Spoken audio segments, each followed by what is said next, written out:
یہ تو وقف ہے، ابھی دیکھو آگے کل تمہاری اذانیں نشانے پر ہیں، تمہاری جماعت کی نمازیں نشانے پر ہیں، تمہاری مسجدیں بھی نشانے پر ہیں کہ تم اپنے گھروں پر بھی جمعہ پڑھ سکتے ہو، چھتوں پر بھی نمازیں پڑھ سکتے ہو۔ یہ سب معاملات آئیں گے، برقع، حجاب، ٹوپی، داڑھی ویسے ہی چل چکے ہیں مسئلے، ہر چیز نشانے پر ہے۔ ارے تمہارے کھانے بھی نشانے پر ہیں، تم کیا کھاؤ گے، کیا بچاؤ گے، یہ بھی نشانے پر ہے۔ یہ سارے مسائل صرف اسی بنیاد پر ہے، قوت فکر و عمل پہلے فنا ہوتی ہے جب کسی قوم کی شوکت پہ زوال آتا ہے۔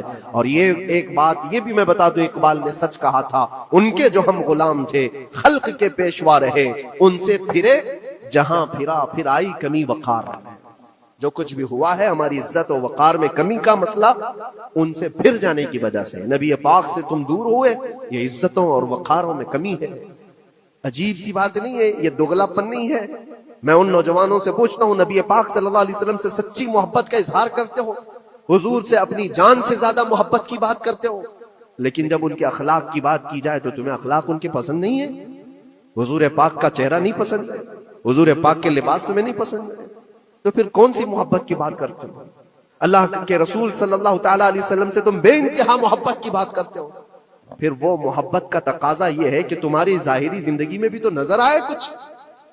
محبت کا تقاضا یہ ہے، تم شرما جاتے ہو، دنیا کیا کہے گی مجھے، دنیا کیا کہے گی، دقیانوسی کہے گی، فنڈامنٹل کہے گی، پرانے زمانے کا کہے گی، میں چہرے پر داڑھی رکھ لوں تو لوگ مجھے پتہ نہیں کیا کیا کوسیں گے۔ تم نے دنیا کے لیے اپنے آپ کو بدل لیا، یہ نہیں سوچا کہ یہ وہی دنیا ہے جو 4 دن کے بعد میری دوستی کو لات مارے گی، اور 4 دن کے بعد مجھے قبر میں رکھ کر کے منو مٹی پر دبا دے گی، اور مجھے جانا تو ہے، پھر قبر میں منہ دکھانا ہے تو اسی مصطفیٰ کو دکھانا۔ جہاں یہ نہیں پہنچ سکتے وہاں رسول پاک ہوں گے، محشر کے میدان میں جہاں کوئی سہارا نہیں ہوگا اس وقت رسول پاک تمہارا ہاتھ پکڑ رہے ہوں گے، اور تم نے ان کا خیال نہیں کیا۔ آ جاؤ اسی نقطے پر، اسی پوائنٹ پر جہاں ہماری کامیابی مضمر ہے۔ میں صرف اور صرف اپنے بیانوں میں یہی چیز عرض کرنا چاہتا ہوں، اتنا چاہتا ہوں اے نوجوانوں، جس کے نام سے تم آباد ہو اس نام کے ساتھ صحیح معنوں میں جڑ جاؤ، کیونکہ قرآن کا وعدہ ہے وَلَا تَهِنُوا وَلَا تَحْزَنُوا وَأَنْتُمُ الْأَعْلَوْنَ إِن كُنتُم مُؤْمِنِينَ۔ گھبراؤ مت، پریشان مت ہو، تم سب سے زیادہ بلند رہو گے۔ اگر اللہ نے فرمایا ہے تو یہ 100% حق ہے، اللہ نے فرمایا ہے تم سب سے زیادہ بلند رہو گے، لیکن آگے رب فرماتا ہے ان کنتم مؤمنین، اگر تم سچے ایمان والے ہو جاؤ۔ اور ایمان کس کو کہتے ہیں؟ لا یؤمن احدکم حتی اکون احب الیہ من والدہ وولدہ والناس اجمعین۔ میرے آقا فرماتے ہیں ایمان اس وقت تک کمپلیٹ نہیں ہوگا جب تک تم اپنے ماں باپ اولاد اور ساری دنیا سے زیادہ مجھ سے محبت نہ کرو۔